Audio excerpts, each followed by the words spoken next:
Okay, ಡಿಕೆಗೆ ಜ್ಯೋತಿಷಿಗಳು ಕೊಟ್ಟಂತಹ ಸಲಹೆ ಇದೆಯಲ್ಲ, ಆ ವಿಚಾರವನ್ನ ಬೆಳಗಾವಿಯ ಅಧಿವೇಶನದಲ್ಲಿಯೇ ಪ್ರಸ್ತಾಪ ಮಾಡ್ತಾರೆ ಡಿಸಿಎಂ ಡಿಕೆ ಶಿವಕುಮಾರ್. ಅದಕ್ಕೆ ವಿಪಕ್ಷಗಳು ಕಾಲೆಳೆಯುವಂತಹ ಕೆಲಸ ಮಾಡ್ತಾರೆ. ಅಧಿಕಾರ ಬೇಕು ಅಂದ್ರೆ ಒದ್ದು ಕಿತ್ಕೊಳ್ಳಿ ಅಂತ ಹೇಳಿ ಸಲಹೆಯನ್ನ ಕೊಟ್ಟಿದ್ರಂತೆ ದ್ವಾರಕಾನಾಥ ಗುರೂಜಿ. ಎಸ್ಎಂ ಕೃಷ್ಣ ಅವಧಿಯ ಈ ವಿಚಾರವನ್ನ ಸದನದಲ್ಲಿ ತೆರೆದಿಡ್ತಾರೆ ಡಿಸಿಎಂ ಡಿಕೆಶಿ. ಈಗಲೂ ಒದ್ದು ಅಧಿಕಾರವನ್ನ ಕಿತ್ಕೊಳ್ತೀರಾ ಅಂತ ಹೇಳಿ ವಿಪಕ್ಷ ನಾಯಕ ಆರ್ ಅಶೋಕ್ ಟಾಂಗ್ ಕೊಡ್ತಾರೆ. ಈ ಬಗ್ಗೆ ಪಬ್ಲಿಕ್ ಟಿವಿಯ ಜೊತೆಗೆ ಜ್ಯೋತಿಷಿ ರಾಜಗುರು ದ್ವಾರಕಾನಾಥ ಗುರೂಜಿ ಮಾತನಾಡಿದ್ದಾರೆ.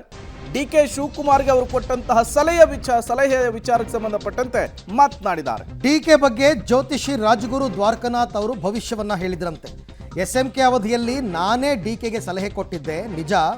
ಆಗ ಡಿಕೆಯ ಜಾತಕದಲ್ಲಿ ಮಂತ್ರಿಯಾಗುವ ಯೋಗ ಇತ್ತು. ರಾತ್ರೋರಾತ್ರಿ ಎಸ್ಎಂಕೆ ಮನೆ ಬಾಗಿಲನ್ನ ಒದ್ದು ಮಂತ್ರಿ ಸ್ಥಾನಕ್ಕೆ ಪಟ್ಟು ಹಿಡಿದಿದ್ರು. ಅಶೋಕ ಸದನದಲ್ಲಿ ಹೇಳಿರುವಂತಹ ಜನವರಿ ಭವಿಷ್ಯ ಹಾಗಾದ್ರೆ ನಿಜವಾಗುತ್ತಾ ಅಂತ ಅದ್ರ ಬಗ್ಗೆ ಕೂಡ ಮಾತನಾಡಿದ್ದಾರೆ. ಹಾಗಾದ್ರೆ ಇದೇ ವಿಚಾರಕ್ಕೆ ಸಂಬಂಧಪಟ್ಟಂತೆ ಚರ್ಚೆಗಳಾಯಿತು. ಪಬ್ಲಿಕ್ ಟಿವಿಯ ಜೊತೆಗೆ ಗುರೂಜಿ ಕೂಡ ಮಾತನಾಡಿದ್ದಾರೆ, ಜ್ಯೋತಿಷಿ ಕೂಡ ಮಾತನಾಡಿದ್ದಾರೆ. ಅಶೋಕ್ ಹೇಳಿಕೆ ಗೊತ್ತಿಲ್ಲ, ಆದರೆ ಡಿಕೆ ಸಿಎಂ ಆಗೇ ಆಗ್ತಾರೆ. ಡಿಕೆಶಿ ಜಾತಕದಲ್ಲಿ ಸಿಎಂ ಆಗುವಂತಹ ಯೋಗ ಇದೆ. ಇದೇ ಅವಧಿಯಲ್ಲಿಯೇ ಡಿಕೆಶಿ ಸಿಎಂ ಆಗ್ತಾರೆ ಅನ್ನುವಂತಹ ವಿಚಾರವನ್ನು ಪ್ರಸ್ತಾಪಿಸಿದ್ದಾರೆ.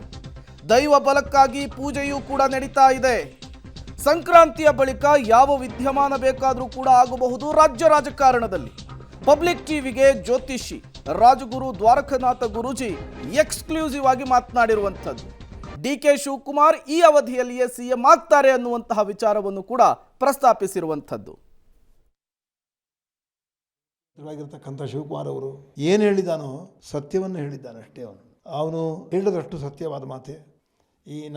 ಈ ಸೂರ್ಯಚಂದ್ರರು ಉದಯವಾಗದ ಸತ್ಯನೋ ಶಿವಕುಮಾರು ಶನಿ 11 ಮನೆ ಬಂದು ಕೂಡಲೇ ಮುಖ್ಯಮಂತ್ರಿಗಳು ಅಷ್ಟೇ ಸತ್ಯ ಅಂತ ಧಾರಾಳವಾಗಿ ನಿನ್ನ ಮುಂದೆ ದೇವ್ರ ಮುಂದೆ ಹೇಳ್ತಾ ಇದ್ದಾರೆ. ಈಗಾಗಲೇ ನವೆಂಬರ್ 15ನೇ ತಾರೀಕು ಶನಿಗೆ ಮುಂದಿನ ಮನೆ ದೃಷ್ಟಿ ಬಂದು ತನ್ನ ಕುಂಭರಾಶಿ ಸ್ವಂತ ಮನೆಯನ್ನು ಬಿಟ್ಟು ಮೀನರಾಶಿಗೆ ಮುಂದಿನ ವರ್ಷ ಯುಗಾದಿ ಹಿಂದಿನ ದಿವಸ 29ನೇ ತಾರೀಕು ಮಾರ್ಚ್ 25 ಬಂದು ಸೇರ್ತಾನೆ ಅಲ್ಲಿಗೆ.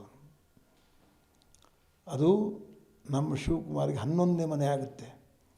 11ನೇ ಮನೆಗೆ ಶನಿ ಬರಬೇಕಾದ್ರೆ ಒಂದೇ ಬೇಕಾದ್ರೆ 33 ವರ್ಷ ಬೇಕು.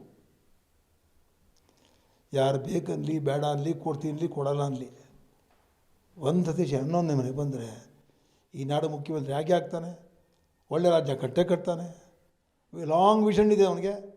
ನಿಜವಾಗಲೂ ಕಂಡರಿಯದು ಕೇಳದೇ ಇರತಕ್ಕಂಥ ಒಂದು ಪ್ರಗತಿಗೆ ಈ ರಾಜ್ಯವನ್ನು ತೊಗೊಂಡು ನಿರ್ದಾಕ್ಷಿಣ್ಯವಾಗಿ ಹೇಳ್ತೀನಿ. ಯಾರೇನು ಹೇಳ್ಬೋದು, ಯಾವುದು ಕೇಸ್ ಅದಿದೆ ಏನಿದೆ, ಏನೂ ಅವನ ಬಾಧಿಸೋಲ್ಲ. ಅವನು ಇಲ್ಲೂ ಅಷ್ಟೇ ಈಗ ಆಗ್ತಾನೆ, ಹಾಗೆ ಆಗಬೇಕು. ಅವ್ನಿಗೆ ಹೇಳ್ದಲೆ ನಿಮ್ಗೆ ಹೇಗೆ ಹೇಳೋಕ್ಕಾಗುತ್ತೆ?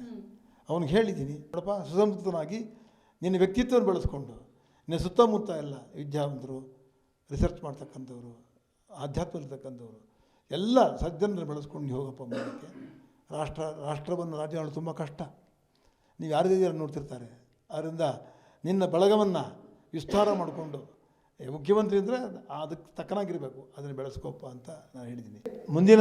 ಮುಂದಿನ ಮನೆಯ ದೃಷ್ಟಿ 2 ತಿಂಗಳು ಆದಮೇಲೆ ಅಂದರೆ ಜನವರಿ 15 ಕಳೆದ ಮೇಲೆ ಯಾವುದು ಬೇಕಾದ್ರೂ ಡೆವಲಪ್ಮೆಂಟ್ ಆಗ್ಬಿಡುತ್ತೆ, ಹೇಗೆ ಬೇಕಾದ್ರೂ ಆಗ್ಬೋದು. ಅಶೋಕ್ ಅವರು ನಾನು ಅವ್ರಿಗೆ ಹೇಳಿದ್ದಿಲ್ಲ. ಆಗಲಿ, ಅಶೋಕ್ ಅವರು ಅವ್ರ ಮೇಲೆ ಪ್ರೀತಿಯಿಂದ ಹೇಳಿದ್ದಾರೆ, ನಾವು ಅದನ್ನು ಸತ್ಯ ಅಂತ ಸ್ವೀಕರಿಸೋಣ. ಎಸ್ಎಂ ಕೃಷ್ಣ ಅವರು ನಮ್ಮ ಮನೆಗೆ ಅವ್ರನ್ನ ಕರ್ಕೊಂಬಂದ. ಗುರುಳಿಯವ್ರಿಗೆ ಒಂದು ಮಾರ್ಗ ತೋರಿಸ್ಬೇಕು, ಯಾರು ಮಾಡಬೇಕಲ್ಲ, ಏನು ಮಾಡೋಕ್ಕಾಗತ್ತೆ ಅಯ್ಯ, ಏನು ಮಾಡಬೇಕು ಅಂತಿದೆಯಪ್ಪ ಅಂತ ಕೇಳಿದೆ ಅವನ್ನ. ಇಲ್ಲ ಮತ್ತು ರಾಜಕಾರಣ ತರಬೇಕು. ಅವರು ಕೃಷ್ಣ ಅವ್ರನ್ನ ಮುಖ್ಯಮಂತ್ರಿ ಮಾಡಿ ಅವ್ರಿಗೊಂದು ಪುನರ್ಜೀವನ ಕೊಟ್ಟು ಮರುಜೀವ ಕೊಟ್ಟು ಕೃಷ್ಣ ಅವ್ರನ್ನ ಬೆಳಗ್ಗೆ ಕಂದಿದ್ದು ಪೂರ್ತಿ ಕೀರ್ತಿ ನನ್ನ ಶಿಷ್ಯ ಡಿ ಕೆ ಶಿವಕುಮಾರ್ಗೆ ಹೋಗಬೇಕು. ಅದ್ರಲ್ಲಿ ಯಾರ ಪಾತ್ರವೂ ಇಲ್ಲ. ನನ್ನ ಹೆಸರಿಲ್ಲ ಗುರುಗಳೇ ಅಂತಂದ.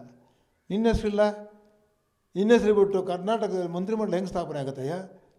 ನೀವಿದ್ರೆ ಮಂತ್ರಿಮಂಡಲ ಇಲ್ಲ, ಮಂತ್ರಿನೂ ಇಲ್ಲ, ಮಂಡಲವೂ ಇಲ್ಲ ಅಂತಂದೆ. ಏನು ಮಾಡಲಿ ಅಂತಂದ. ಎಷ್ಟು ಗಂಟೆ ನೋಡು, ಯಾರೇ ಬರೋಕ್ಕೆ ಮುಂಚೆ ಬೆಳಗಾಗದ್ದು ಹೋಗು, ಮಲಗಿರ್ತಾರೆ, ಬಾಗಿಲು ಒದಿ, ಬಾಲ್ ತೆಗಿತಾರೆ, ತಕ್ಷಣ ಹೇಳು ನನ್ನ ಬಿಟ್ಟು ನಿಮ್ಮ ಮಂತ್ರಿಮಂಡಲ ಇಲ್ಲ ಅಂತ ಹೇಳು. ನಿನ್ನ ಜಾತಕ ಚೆನ್ನಾಗಿದೆ, ಈಗ ನೀ ಮಂತ್ರಿ ಆಗೋ ಸಮಯ. ಹಿಂದೆ ನಿಂಗೊಂದು ಮಾತು ಹೇಳಿದ್ದೆ, ನಾನೇ ನಿಂಗೊಂದು ಚಂಡಿ ಹೋಮ ಮಾಡಿಸಿ ನೋಡಯ್ಯ ಈಗ ಒಂದು ಮಿನಿಸ್ಟರ್ ಆಗ್ತೀಯ ಅಂತ. ಬಂಗಾರತ್ವ ಕರೆದು ಕಬ್ಬನ್ ಪಾರ್ಕಲ್ಲಿ ಹುಲ್ಲಿನ ಮಿನಿಸ್ಟರ್ ಆದರೂ ಪರವಾಗಿಲ್ಲ, ಮಿನಿಸ್ಟರ್ ಆಗು ಅಂತ ಹೇಳಿದ್ದೆ, ಅವ್ರು ಜೈಲು ಮಂತ್ರಿ ಆಗಿಬಿಟ್ಟೆ. ಅದಾಯ್ತು ಇಲ್ವಾ? ಈಗಲೂ ಆಗುತ್ತೆ, ಹೋಗು ಬಾಗಿಲು ಒದಿ ಕೊಡ್ತಾರೆ ಅಂತೇಳಿ ಅದೇ ಕೆಲಸ ಮಾಡಿದ. ಬಾಗಿಲು ಒದ್ದ, ಬಾಗಿಲು ತೆಗೆದ್ರು, ಹೇಳ್ದ. ಆದ್ರೂ ಚರ್ಚೆಗೆ ಬಂತು, ಇಲ್ಲ ನಾವೆಲ್ಲೋ ಕೇಳಿದ್ದೀವಿ, ಅದು ಟೈಮ್ ಚೆನ್ನಾಗಿಲ್ಲ ನಿನಗೆ, ಆಮೇಲೆ ನೋಡ್ತೀವಿ, ಅವೆಲ್ಲ ಏನಿಲ್ಲ ನಮ್ಮ ಗುರುಗಳು ಹೇಳಿದ್ದಾರೆ, ಈಗ ಕೊಡಲೇಬೇಕೀಗ ಅಂತ ಹೇಳ್ದ. ಅಲ್ಲೇ ನಿಂತುಬಿಟ್ಟ. ಅವ್ರನ್ನ ಬಿಡೋಕ್ಕೆ ಆಗಲಿಲ್ಲ. ಅವರು ಹೈಕಮಾಂಡ್ ಮೇಲೆ ಏನೋ ಹೇಳಿದ್ರು, ಆಗುತ್ತೋ ಇಲ್ವೋ ಏನೋ ಅಂತ. ಅದೆಲ್ಲ ಏನಿಲ್ಲ, ನಮ್ಮ ಗುರುಗಳು ಹೇಳಿದ್ದಾರೆ ಆಗುತ್ತೆ ಅಂತ, ಆಗಲೇಬೇಕು ಅಂತ ಹಠ ಹಿಡಿದು ಅಲ್ಲೇ ನಿಂತು ಬಾಗಿಲನ್ನು ಒದ್ದು ಕೃಷ್ಣವ್ರಿಗೂ ಹೇಳಿ. ಅದೇನು ನೋಡಿ ದೇವರ ಕೃಪೆ, ಇಡೀ ಮಂತ್ರಿಮಂಡಲ ಅದನ್ನು ನನ್ನ ಸಂಪರ್ಕದಲ್ಲಿ ಇದ್ದುಕೊಂಡು ಕೃಷ್ಣ ಅವ್ರ ಸಂಪುಟ ಪೂರ್ತಿ ಅವನೇ ಮಾಡಿದವನು. ಸೊ ಒಟ್ಟಿನಲ್ಲಿ ಈಗ ಡಿ ಕೆ ಶಿವಕುಮಾರ್ ಅವರು ತುಂಬ ಖುಷಿಯಾಗಿದ್ದಾರೆ. ಯಾಕೆಂದರೆ ಈ ಹಿಂದೆ ಇವರೇ ಭವಿಷ್ಯ ಹೇಳಿ ಮಂತ್ರಿ ಆಗಿದ್ದವರು ಮುಖ್ಯಮಂತ್ರಿ ಆಗ್ತಾರೆ, ಈ ಟರ್ಮಲ್ಲೇ ಆಗ್ತಾರೆ ಅಂತ ಹೇಳಿದ್ಮೇಲೆ ಖಂಡಿತವಾಗಿ ಅವ್ರ ಮಾತನ್ನು ಅವ್ರು ನಂಬ್ತಾರೆ. ಅವರವರ ನಂಬಿಕೆ, ಅವರವರ ವಿಚಾರ.